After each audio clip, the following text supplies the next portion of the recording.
नमस्कार, आप देख रहे हैं स्टेट टुडे न्यूज। मैं हूं आपके साथ हर्षिता। ये करते हैं खबरों से शुरुआत।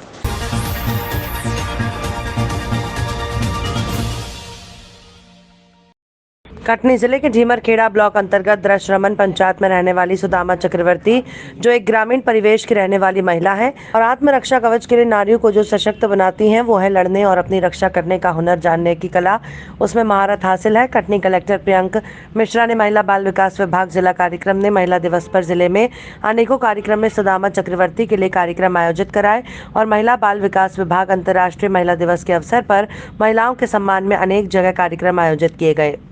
सुबह रानी महारानी लक्ष्मीबाई चौराहे पर आयोजित मैराथन दौड़ कार्यक्रम में मैराथन को हरी झंडी देकर रवाना किया गया और मंच से महिलाओं के सम्मान के लिए महिलाओं को समाज में स्थान मिले, इस पर अपनी बात कही।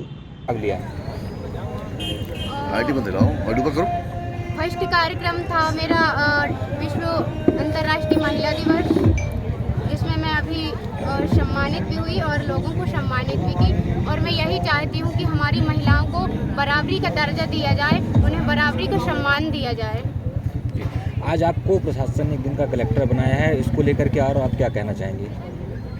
इसको लेकर के मैं ये कहना चाहती हूँ कि और भी जो मेरे जैसे दिव्यांग गर्ल्स या नॉर्मल गर्ल्स हैं, तो वो भी एक अच्छे स्तर पे जूडो, जैसे मैं सीखती हूँ जूडो, कराटे और सेल्फ डिफेंस की ट्रेनिंग, तो वो भी मैं उनके लिए एक प्रेरणा का स्रोत हूँ। वो भी बहुत अच्छे आगे बढ़ें और जूडो कराटे सीखें और मेरे जैसे आज मैं सांकेतिक कलेक्टर बनी हूँ, उनको भी ये मौका प्रदान हो। आज बताओ, कलेक्टर आप कटनी बनी हैं, तो क्या कहना चाहेंगी शहर के लिए और क्या करने का उद्देश्य रखती हैं आप आज के लिए?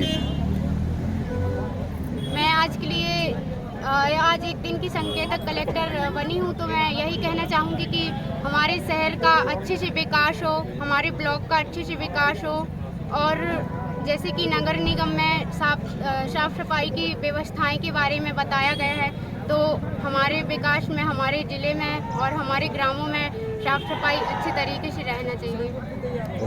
है जो घर को स्वर्ग बनाती है। जैसा कि आज 8 मार्च महिला अंतर्राष्ट्रीय दिवस, महिला दिवस हम लोग मना रहे हैं। आज जिला चिकित्सालय और अस्पताल कटनी में हमारी जिला शहर कांग्रेस कमेटी के अध्यक्ष आदरणीय मिथिलेश जैन जी, कटनी महिला कांग्रेस की जिला अध्यक्ष निशा मिश्रा जी, ग्रामीण अध्यक्ष माया चौधरी जी,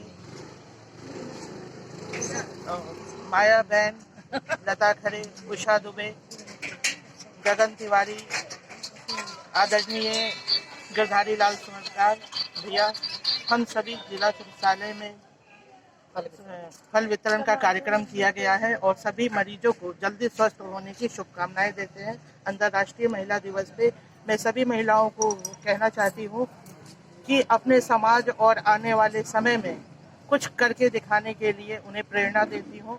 मुझे गर्व है, मैं महिला हूँ। जय जय महिला शक्ति। यूक्रेन और रूस युद्ध में बड़े संघर्षों के बाद डॉक्टर की पढ़ाई करने गए छात्र 8 दिन बाद सकुशल अपने घर लौट आए। मनासा से यूक्रेन डॉक्टरी की पढ़ाई MBBS करने गए नवीन पिता दिनेश राठौर ने आप बीती बताई कि यूक्रेन और रूस के बीच 24 फरवरी से युद्ध शुरू हो गया था। युद्ध शुरू होने के 2 दिन बाद 26 फरवरी को मुझे अपने दोस्तों के साथ बकरों में छुपना पड़ा। जीवन का पहला युद्ध देख सहम से गए थे, लग रहा था शायद ही बचेंगे। युद्ध शुरू होने के बाद यूक्रेन के पैटो मोहिला ब्लैक सी नेशनल मेडिकल यूनिवर्सिटी मिकोलाइव से सभी छात्रों को जो हॉस्टल और अन्य जगहों पर रहते थे, सभी को यूनिवर्सिटी बुला लिया गया। यूनिवर्सिटी ने सभी छात्रों के लिए बस की व्यवस्था कर यूक्रेन की मोल्दोवा बॉर्डर तक छोड़ा। वहां से यूक्रेनी सेना ने रोमानिया तक बस द्वारा भेजा गया। रोमानिया से भारत सरकार के मिशन गंगा के तहत यूनिवर्सिटी के 300 बच्चे भारत आए। नवीन ने बताया कि उसकी यूनिवर्सिटी से करीब 200 से 300 मीटर की दूरी पर मिसाइल से हमले हो रहे थे। अच्छा, आपके साथ कितने छात्र थे? मेरे साथ 300 स्टूडेंट थे। 300 छात्र थे। अच्छा, तो अपने MP के कितने छात्र थे आपके साथ? MP के हम पाँच लोग थे टोटल। 5 लोग थे। और अपने नीमच जिले के कितने लोग थे? नीमच जिले से मेरी यूनिवर्सिटी में अकेला ही था। अकेले ही थे। हाँ। अच्छा, तो अब वापस आप यूक्रेन जाना चाहेंगे क्या? बिल्कुल जाना चाहेंगे। जब सब कुछ शांत हो जाएगा, सब कुछ एकदम नॉर्मल हो जाएगा, बिल्कुल जाना चाहेंगे। शहर तो पूरा तहस-नहस हो गया। शहर तहस-नहस हुआ, वो बन जाएगा वापस। अच्छा, गवर्नमेंट पॉलिसी है तो उनके ऊपर वो मैटर रखो। और हिंदुस्तान की गवर्नमेंट के बारे में जो ऑपरेशन गंगा हुआ उसके बारे में आपका क्या कहना है? ऑपरेशन गंगा एक अच्छा ऑपरेशन है। इंडियन गवर्नमेंट इतनी हेल्प कर रही है सबकी, तो कोई दिक्कत नहीं है। सब स्टूडेंट को वहाँ से निकाल रहे हैं। रोमानिया से बम्बू आया है, बम्बू से बना सके थे, किसने भेजा है मुझे? आपका कोई पैसा वैसा लगा गवर्नमेंट हवाई यात्रा के दौरान? लगा है। मुंबई से उदयपुर तक मैंने फ्लाइट करवाई थी, वो मेरा लगा है। अच्छा। फिर उदयपुर से यहाँ आने तक वो भी मेरा ही लगा है। अच्छा। और यूनिवर्सिटी से बॉर्डर तक? यूनिवर्सिटी से बॉर्डर तक वो सब यूनिवर्सिटी का लगा था। वो यूनिवर्सिटी वो का वहाँ की गवर्नमेंट का लगा था, इंडियन गवर्नमेंट का। मतलब यूक्रेन गवर्नमेंट का लगा? हाँ, वो मतलब यूक्रेन गवर्नमेंट का नहीं, हमारी यूनिवर्सिटी का लगा था। यूनिवर्सिटी का लगा। हाँ जी। उसके अलावा और कोई ऐसी बात जो आप बताना चाहते हैं? उसके अलावा थैंक यू बोलना चाहेंगे इंडियन गवर्नमेंट को, रोमानियन गवर्नमेंट को। हाँ। उसके अलावा यूक्रेनियन पुलिस, यूक्रेनियन मिलिट्री को, जिनने हमें बॉर्डर क्रॉस करवाई वहाँ से। हाँ। नाम क्या आपका? नवीन राठौर। नवीन राठौर। धन्यवाद। जन शिक्षा केंद्र स्तर पर शासकीय प्राथमिक शाला करेला में दिनांक 7 मार्च 2022 को TLM प्रदर्शनी मेला का आयोजन किया गया, जिसमें जन शिक्षा केंद्र खितौली की समस्त 31 शालाओं के शिक्षकों ने अपनी अपनी प्रस्तुति दी। सभी विद्यालय से अपने अपने TLM लेकर आए शिक्षकों ने जन शिक्षा केंद्र खितौली के उपस्थित शिक्षकों और छात्रों के साथ TLM के माध्यम से विषय वस्तु की अवधारणा पर समझ बनाने के लिए अपने TLM का प्रदर्शन किया। इस मेले में जन शिक्षक सचिन गुप्ता, BK गर्ग और नवाचारी शिक्षक विनोद सकवार, TLM बनाने वाले शिक्षक महेंद्र पंचेश्वर, सुनील विश्वकर्मा, सुभानी खलको का सहयोग सराहनीय रहा। प्राथमिक शाला करेला के प्रधान अध्यापक राम नरेश दुबे ने उपस्थित सभी शिक्षकों के सहयोग के लिए आभार व्यक्त किया। सभी शिक्षकों से चाहूंगा कि जो भी यहाँ उपस्थित हैं वो यहाँ पर अपनी अपनी जगह पे आ जाएं, ताकि TLM के विश्लेषण का कार्य प्रारंभ हो सके, क्योंकि महत्वपूर्ण काम अब यही है TLM देखना, क्योंकि हम चाहते हैं, राज्य शिक्षा केंद्र चाहता है कि इस TLM की विशेषताएं प्रत्येक स्कूल तक पहुंचे। आप यहाँ से कुछ लेकर के जाएंगे। भारतीय जनता पार्टी राष्ट्रीय अध्यक्ष JP नड्डा के आने से पहले महाकाल मंदिर में कलेक्टर SP ने मोर्चा संभाला। सुरक्षा व्यवस्था चाक चौबंद की गई। भारतीय जनता पार्टी के राष्ट्रीय अध्यक्ष JP नड्डा मंगलवार दोपहर को महाकालेश्वर मंदिर पहुंचेंगे। वे यहां अपनी धार्मिक यात्रा पर आ रहे हैं। दरअसल JP नड्डा का इंदौर और देवास में कार्यक्रम है। इसके पहले वे उज्जैन पहुंचकर बाबा महाकाल के दर्शन करेंगे। JP नड्डा के आने से पहले महाकालेश्वर मंदिर में सुरक्षा व्यवस्था चाक चौबंद कर दी गई है। यहाँ कलेक्टर आशीष सिंह और पुलिस अधीक्षक सत्येंद्र कुमार शुक्ल मंदिर पहुंचे। नंदी हॉल के साथ ही मंदिर परिसर में सुरक्षा व्यवस्था का जायजा लिया। JP नड्डा के पूजन पाठ को लेकर नंदी हॉल में व्यवस्था की गई। शिवसेना के जिला अध्यक्ष लाल सिंह सिसोदिया के नेतृत्व में जिला कलेक्टर को नगर की मुख्य मांगों को लेकर ज्ञापन दिया गया, जिसमें गरुड़, श्यामगढ़, सुभासरा, सीतामऊ के हॉस्पिटलों में हो रही असुविधाओं, जिसमें सोनोग्राफी मशीन और एक्सरे मशीन चालू करने और डॉक्टरों की कमी को दूर करने की मांग की गई। इसके साथ ही नगर की सब्जी मंडी, जो वर्षों से पुलिस थाना श्यामगढ़ के सामने स्थापित है, उसे अन्य स्थान पर स्थापित करके हो रही भारी असुविधा से निजात दिलाने की मांग की गई। नगर की यातायात व्यवस्था को लेकर भी ध्यान आकर्षित करवाया। नगर में अपराध और अपराधियों को नियंत्रण करने के लिए जगह जगह CCTV कैमरे लगाने की मांग की गई। आपको बता दें कि शिवसेना द्वारा समय समय पर मुख्य मांगों को लेकर शासन प्रशासन को अवगत कराया जाता रहा है। इस अवसर पर शिवसेना के सैकड़ों कार्यकर्ता, महिला, पुरुष उपस्थित थे। हम लोगों के द्वारा ज्ञापन इस विषय को लेकर दिया गया है कि जिले के अलावा ऐसी तहसील कैसी भी नहीं है जिस तहसील में डॉक्टरों की या हॉस्पिटल की सुविधाएं भरपूर है। हर जगह मात्र सारे तहसीलें वाले को, मरीजों को मात्र जिले में भाग के आना पड़ता है। सबसे बड़ी मांग तो हमारी ये है हॉस्पिटल की। हॉस्पिटल में ना कहीं पे ICU है, ना कहीं पे डॉक्टरों की ड्यूटी है पूरी, और ना कहीं भी सुविधा है। इसीलिए हम लोगों ने सबसे बड़ी समस्या तो ये हॉस्पिटल के लिए है। दूसरी बात, श्यामगढ़ में ट्रैफिक की इतनी समस्या है, जो ट्रैफिक से लोगों को काफ़ी परेशानी आती है, तो वहाँ ट्रैफिक पुलिस की सुविधा दी जाए सरकार को। और सब्जी मंडी की ये दशा है, जो जिसको कहीं पे भी जगह मतलब निश्चय नहीं है कि ये जगह सब्जी मंडी की है, तो वहाँ भी लोगों को काफ़ी परेशानी आ रही है। तो वो भी सुविधा सरकार को दी जाए, स्थायी सब्जी मंडी की जगह किसी भी जगह दी जाए। और हॉस्पिटल के लिए तो इतनी परेशानी आती है लोगों को कि मंदसौर पहुँचने में मरीज रास्ते में ही दम तोड़ देते हैं। और श्यामगढ़ में CCTV कैमरे की भी सुविधा की जाए। अगर आपकी मांगों पर विचार नहीं किया गया तो आगे आप क्या करेंगे? यदि हमारी मांगों पे शासन द्वारा कोई विचार नहीं किया जाता है तो हमारा अगला प्लान बड़ा आंदोलन करने का रहेगा। क्या नाम है आपका और क्या लाल सिंह सिसोदिया, शिवसेना जिला प्रमुख मंच से। रतलाम शहर के सेंट जोसेफ कॉन्वेंट स्कूल में 3 महीने पूर्व नाबालिग छात्रा की आत्महत्या के मामले में अब तक पुलिस की एसआईटी और जिला प्रशासन की बाल कल्याण समिति की जांच पूरी नहीं होने पर एबीवीपी ने सोमवार को कलेक्टर कार्यालय के बाहर मोर्चा खोल दिया। रतलाम कलेक्ट्रेट के बाहर 4 लेन मार्ग पर सैकड़ों विद्यार्थी के साथ 2 घंटे से चक्का जाम करते हुए प्रशासन तो डरता है, पुलिस को आगे करता है। जिला प्रशासन मुर्दाबाद जैसे नारे लगा रहे हैं। प्रदर्शन कर रही 2 छात्राएं भी इस दौरान बेहोश हो गई। मौके पर मौजूद परिषद के कार्यकर्ता कलेक्टर कुमार पुरुषोत्तम को बुलाने की बात पर अड़े हुए हैं। कार्यकर्ताओं की मांग है कि ज्ञापन कलेक्टर स्वयं आकर ले। सीएसपी के साथ पुलिस बल भी मौके पर मौजूद है। सेंट जोसेफ कॉन्वेंट स्कूल में छात्रा की मौत के मामले में पुलिस और प्रशासन की खानापूर्ति कार्यवाही ने अधिकारियों को सवालों के घेरे में लाकर खड़ा कर दिया है। किस समस्या को लेकर आप ज्ञापन देने आए थे? सबसे पहली समस्या थी हमारी कॉन्वेंट स्कूल में जो छात्रा ने आत्महत्या करी है उसको संदिग्ध रूप से इनको दबाया जा रहा है, जिसमें जिला प्रशासन पुलिस प्रशासन की पूरी साठगांठ है। अभी भी सार्वजनिक उस मामले को 3 महीने तक नहीं किया है।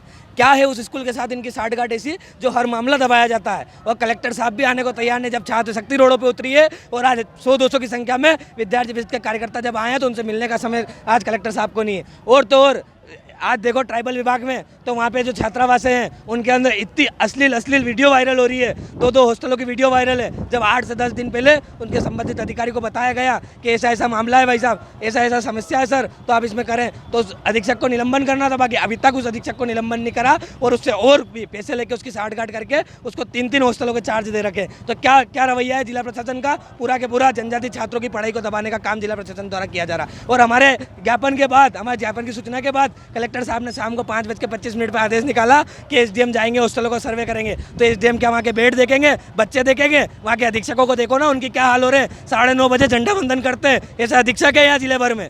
तो इस आक्रोश के साथ विद्यार्थी परिषद आज यहाँ उतरी है और विद्यार्थी परिषद का यही कहना, जब तक कलेक्टर साहब रोड पे नहीं आएंगे जब तक हम लोग नहीं उठेंगे। आपका नाम और पद? कृष्णा डिंडोर, एबीवीपी विभाग संयोजक।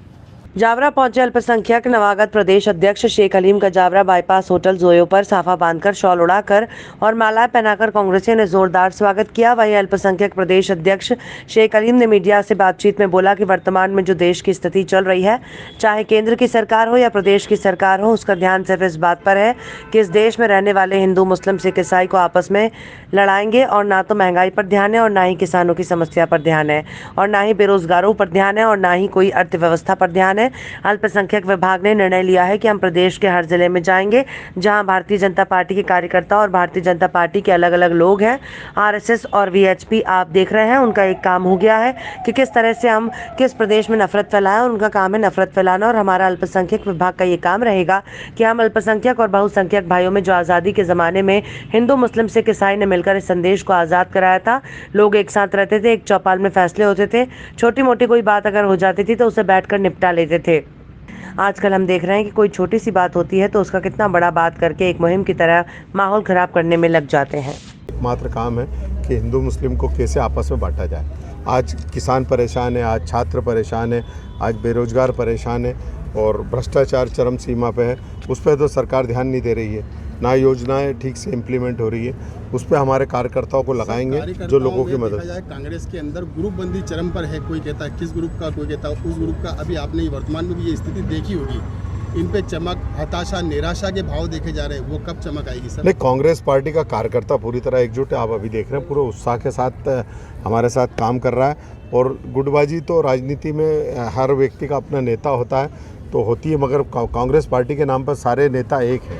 भारतीय जनता पार्टी जन समर्पण निधि के नाम से अभियान चला रही है, पोलिंग बूथ के कार्यकर्ताओं को जोड़ने का प्रयास कर रही है। कांग्रेस ने इस प्रकार के प्रयास अभी तक ये कांग्रेस पार्टी, भारतीय जनता पार्टी का जन समर्पण अभियान नहीं है, ये वसूली अभियान है। व्यापारियों से आप देख रहे हैं उनको ज़बरदस्ती मेंबर बनाकर पैसे लिए जा रहे हैं। वो आज अपनी दुकानें खुद ही कोरोना काल में चल नहीं रही और परेशान है।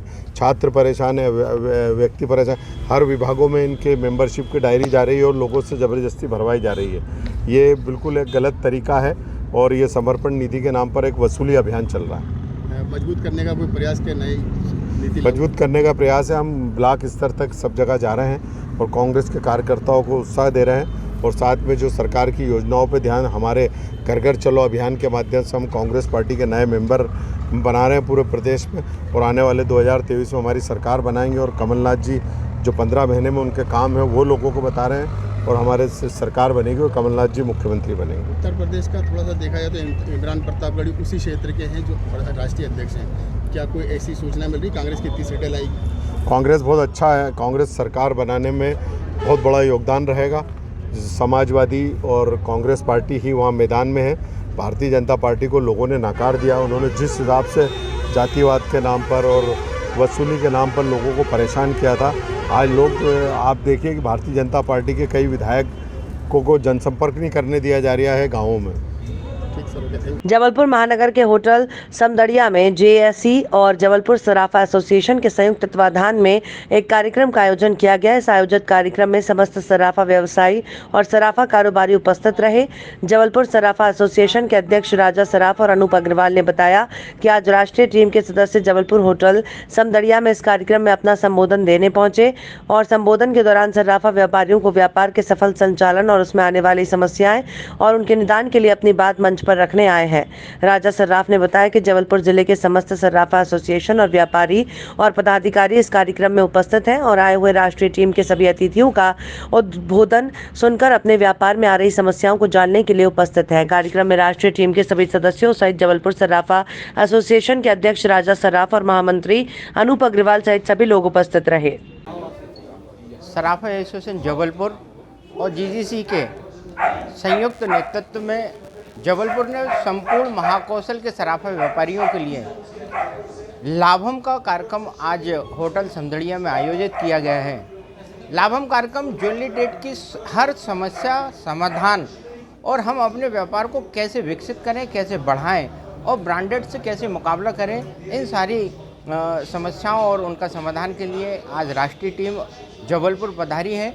आशीष पेठे जो राष्ट्रीय अध्यक्ष हैं, पूर्व चेयरमैन नितिन खंडेलवाल जी, राजेश रोकड़े, संयम मेहरा, इन सबको आज हमने जबलपुर विशेष रूप से आमंत्रित किया हुआ है कि आज वो जबलपुर में महाकौशल के संपूर्ण सराफा व्यापारियों को इस लाभम के कार्यक्रम से फ़ायदा पहुंचाएं। आज के कार्यक्रम में महाकौशल के 22 सराफा एसोसिएशन के पदाधिकारी और उनके व्यापारी आज इस कार्यक्रम में आए हैं। मैं जबलपुर सराफा एसोसिएशन की ओर से उनका सभी का हार्दिक वंदन अभिनंदन करता हूं। राजा सराफ, अध्यक्ष सराफा एसोसिएशन जबलपुर। सुरक्षा, समस्या और समाधान निश्चित रूप से सराफा व्यवसायियों के लिए यही एक महत्वपूर्ण अंग होता है। आज हमारी जो नेशनल टीम आई हुई है, सही माने में राष्ट्रीय टीम आज हम लोगों को मार्गदर्शन करेगी कम लागत में हम अपने व्यवसाय को कैसे बढ़ाएं। उसके साथ ही साथ यदि मान लीजिए कोई भी समस्या हमारे को आ रही है, उसका निराकरण कैसे होगा, इस सब बातों पर लेकर एक शैक्षणिक कार्यक्रम का आयोजन जो आज किया गया है, निश्चित रूप से जबलपुर सराफा एसोसिएशन साथ ही साथ महाकौशल क्षेत्र का पूरा सराफा एसोसिएशन वर्ग इससे निश्चित रूप से लाभान्वित होगा। लाभम संस्था द्वारा इस तरह के जो आयोजन किए जा रहे हैं, आज का यह 100वां आयोजन है, निश्चित रूप से हम सभी सराफा व्यवसायियों को इससे बहुत अधिक फ़ायदा होगा।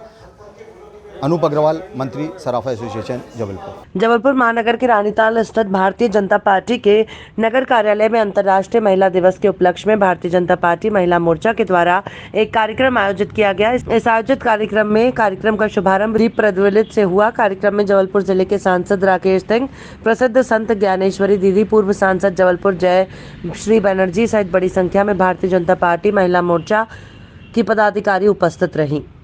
भारतीय जनता पार्टी जिला मोर्चा के अध्यक्ष रूपा राव ने बताया कि अंतर्राष्ट्रीय महिला दिवस अपने आप में एक विशेष दिन होता है और इस दिन का ये कार्यक्रम अपने आप में विशेष है। कार्यक्रम में शशि रूपा राव ने महिला दिवस की सभी को शुभकामनाएं दी। वहीं सांसद राकेश सिंह, पूर्व सांसद जयश्री विनोद और ज्ञानेश्वरी दीदी ने भी और पार्षद और MIC सदस्य दुर्गा उपाध्याय ने भी अंतर्राष्ट्रीय महिला दिवस की सभी को शुभकामनाएं प्रेषित की हैं।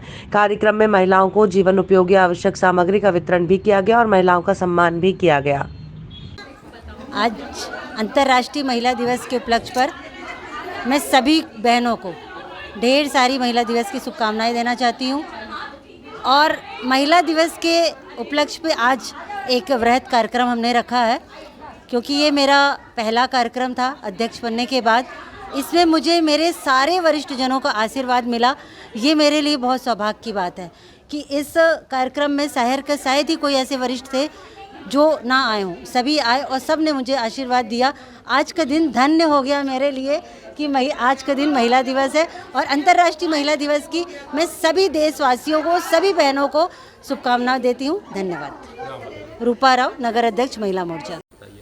आज अंतर्राष्ट्रीय महिला दिवस पर मैं सभी बहनों को और उनको बहुत बहुत शुभकामनाएं देती हूँ।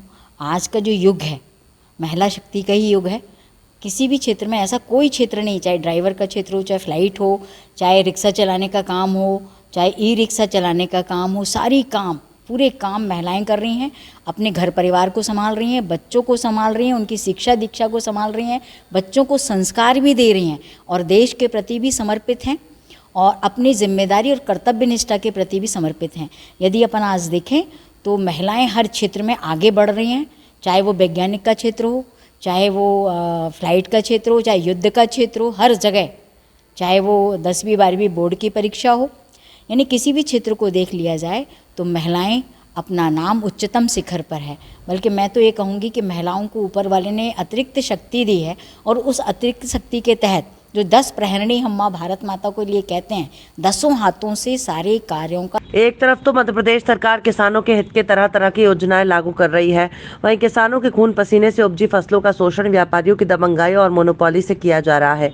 मामला नीमच जिले की रामपुरा उपमंडी का है, जहां कहने को तो व्यापारियों का लाइसेंस लगभग 10 व्यापारियों के पास है, लेकिन इन व्यापारियों की मोनोपोली के चलते तथाकथित इक्का दुक्का व्यापारी किसानों की फसलों का भाव तय कर रहे हैं। जहां किसानों की जिला नीमच और अन्य मंडियों में धनिया फसल का भाव 7,000 से 10,000 रुपए प्रति क्विंटल तक का मिल रहा है, वहीं उसी फसल का भाव रामपुरा उपमंडी में व्यापारियों की मिलीभगत से केवल 5,000 से 7,000 के बीच लगाया जा रहा है, जिससे किसान अपने आप को ठगा सा महसूस कर रहा है। साथ ही यदि कोई किसान आवाज़ उठाने की कोशिश करता है तो व्यापारी राजनीति की धौंस बताकर उस किसान को ये कहकर डरा दिया जाता है कि हमारी पूर्ति हो गई है, तुम अपना माल कहीं और ले जाओ, और किसानों से अभद्र व्यवहार किया जा रहा है। कार्यालय प्रशासन भी इस और कोई ध्यान नहीं दे रहा। वहीं शासन नियमों के बावजूद मंडी प्रांगण में CCTV कैमरे नहीं लगे होने से व्यापारी अपनी मनमाने तरीके से खरीद फरोख्त कर रहे हैं।